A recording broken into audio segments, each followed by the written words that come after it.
Genesis 12 vakina ny anaran'i Jesosy. Ny niantson'Andriamanitra ny Abrahama sy ny vahiniana ny tany Kanana sy Egipta. Ary hoy Jehovah tamin'ny Abrahama, mandehana miala amin'ny taninao sy ny havanao ary ny tranon'ny rainao hankany amin'ny tany izay asehoko anao.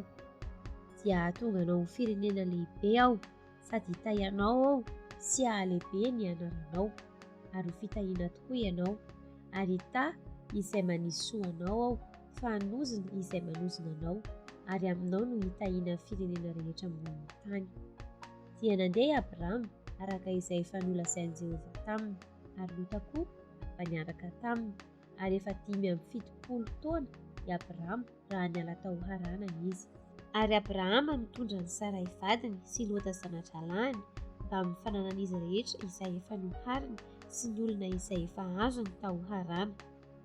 Dia niainga izy ireo mankany amin'ny tany Kanana, ka tonga tany amin'ny tany Kanana izy.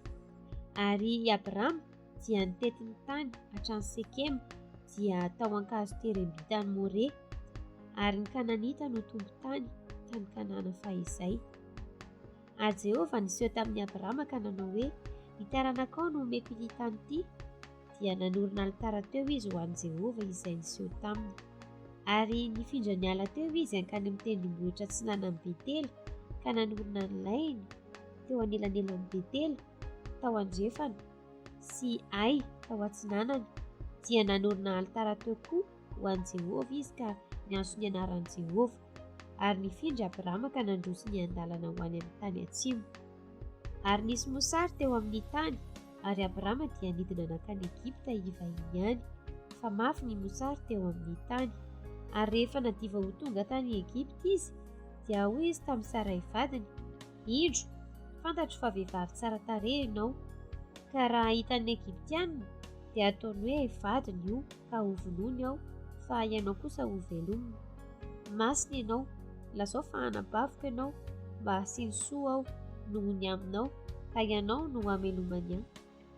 Ary rehefa tonga tany Egipta Abrahama dia hitan'ny Egiptianina fa tsara tarehy indrindra raha vehivavy, ary nahita azy ny tandapan'ny Farao, ka nidera azy tamin'ny Farao, dia nentina tao amin'ny tranon'ny Farao izy.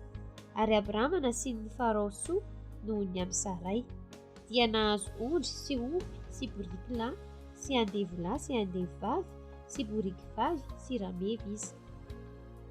Dia nasian'i Jehovah arety mandosy Farao sy ny ankohona noho ny amin'ny Sarai vadiny Abrahama. Ary Farao dia nampakany Abrahama ka nanao hoe, inona izao nataonao tamiko izao? Nahoana no tsy nambaranao tamiko fa vadinao izy? Nahoana ianao no nanao hoe hanabaviko izy, ka nalaiko vady izy? Ho ankehitriny indro ny vadinao, entiko izy ka mandehana. Dia nome Farao teny ny mpanompy ny sasany ny amin'ny Abrahama, ary dia nanatitra azy sy ny vadiny mba amin'ny fananany rehetra ireo.